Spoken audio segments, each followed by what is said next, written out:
Os conflitos e controvérsias que de um lado se desdobram entre um tipo de fé e do outro, entre a fé e a filosofia, deixam-me curioso em saber se será possível que um dia, finalmente, venha a existir uma religião que encerre um apelo adequado para toda a humanidade.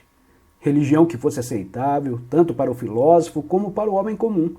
que fosse bem-vinda tanto para o racionalista como para o sacerdote. Mas poderá essa pergunta ser respondida de outra forma que não a negativa? Isso enquanto as verdades fundamentais de tal religião mundial não forem empiricamente demonstradas, tais como foram universalmente aceitas outras leis e fenômenos da natureza? Obviamente não. Para poder persuadir a razão a que se erga acima de si mesmo, é essencial que se consiga a sua transcendência de forma que essa transcendência não repugne a própria razão, violando qualquer dos seus princípios tão ciosamente guardados.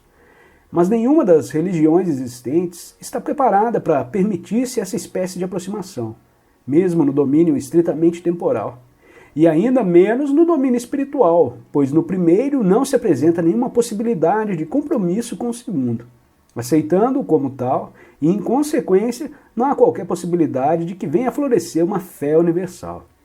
A meta que tenho em mente revelou-se muito mais elevada e nobre do que o dado mais atrativo que eu pudesse aguardar com a aquisição da mais ambiciosa regalia supranormal. Muito desejei alcançar aquela condição de consciência considerado como objetivo último da yoga, a qual arrasta o espírito incorpóreo para os intraduzíveis planos de glória e bem-aventurança, bastante além da esfera dos pares de opostos, regiões livres do desejo de sobrevivência e do medo da morte. Este extraordinário estado de consciência, intimamente consciente de sua própria e inigualável natureza, era o prêmio supremo que os verdadeiros aspirantes da yoga aguardavam,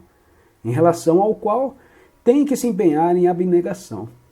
A posse de poderes supranormais, de aplicação comum e imediata, sejam poderes do corpo ou da mente, mas que ainda mantenham o homem debatendo-se no tormentoso mar da existência, não permitindo que ele se aproxime sequer da solução do grande mistério, pareceu-me ser tão inconsequente quanto a posse de outros tesouros terrestres, todos destinados a desaparecer com a vida. As façanhas da ciência trouxeram assombrosas possibilidades dentro do domínio humano,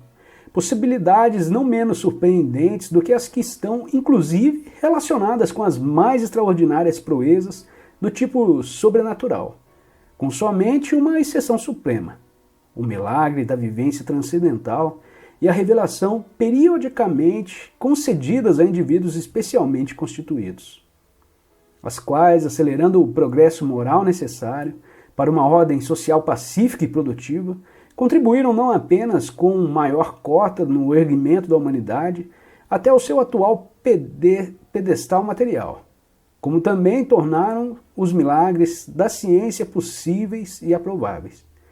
E foi em direção a esse fabuloso estado de pura cognição, livre das limitações do espaço e do tempo, estado em relação ao qual os antigos sábios da Índia haviam se aprofundado, falando dele em termos arrebatadores, alertando que se tratava do mais elevado objetivo da vida humana e do meio ambiente, que com todo o meu coração ansiei elevar-me. Gopi Krishna.